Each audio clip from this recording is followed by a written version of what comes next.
हरियाणा की राजनीति में एक बार फिर जातीय संतुलन का खेल खेला गया है। नायब सिंह सैनी ने दूसरी बार हरियाणा के मुख्यमंत्री पद की शपथ ली है और उनके साथ 13 अन्य मंत्रियों ने भी अपने पद की जिम्मेदारी संभाली। पर इस मंत्रिमंडल की सबसे बड़ी खासियत क्या है? जातीय संतुलन। बीजेपी ने जिस कुशलता से 36 बिरादरी को साधने की रणनीति अपनाई है वो काबिल तारीफ है। जातियों की धुरी पर घूमने वाली हरियाणा की राजनीति में इस बार बीजेपी ने ओबीसी कार्ड बड़ी चालाकी से खेला है।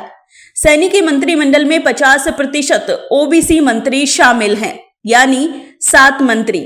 साथ ही 2 दलित, 2 जाट और अन्य जातियों के प्रतिनिधित्व से बीजेपी ने हर वर्ग को साधने की पूरी कोशिश की है।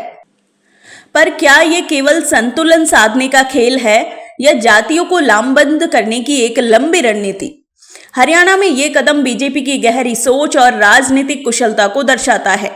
गैर जाट और ओबीसी वोट बैंक पर सीधा निशाना साधते हुए बीजेपी ने स्पष्ट कर दिया है कि सत्ता की चाबी अब गैर जाट हाथों में है। कांग्रेस के द्वारा चलाए गए जाट बनाम गैर जाट के नैरेटिव को ध्वस्त करते हुए बीजेपी ने जातीय ध्रुवीकरण को अपनी मजबूती में बदल दिया है। इस चुनाव में बीजेपी को यादव समुदाय का खुला समर्थन मिला। अहीरवाल क्षेत्र जो यादवों का गढ़ है, वहां से राव नरबीर सिंह और उनकी बेटी आरती राव को मंत्रिमंडल में शामिल किया गया है। इस कदम से साफ है कि बीजेपी ने न केवल यादवों का समर्थन प्राप्त किया बल्कि इसे मजबूत करने की कोशिश भी की है। बीजेपी ने जातीय समीकरणों को इतनी बारीकी से साधा है कि मंत्रिमंडल में 2 ब्राह्मण, 1 राजपूत और 2 वैश्य नेताओं को भी खास जगह दी गई है। हर जाति को उसका हिस्सा दिया गया है ताकि 36 बिरादरी की राजनीति संतुलित रहे।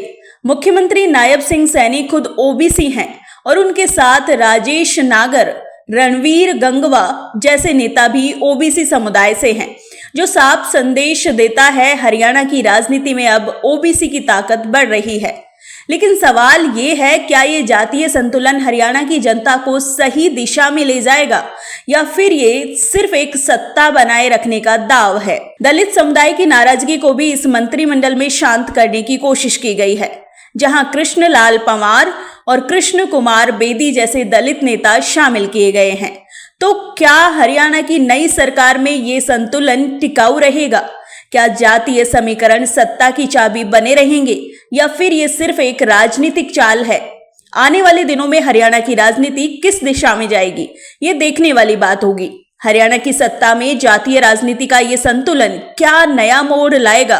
क्या बीजेपी ने वास्तव में हर वर्ग को साथ लेकर चलने की कोशिश की है या फिर ये केवल एक रणनीतिक कदम है? जवाब आने वाले समय में मिलेगा, पर फिलहाल बीजेपी ने जातियों का संतुलन बखूबी साधा है। Bureau report, NSE 9 news, Jaipur.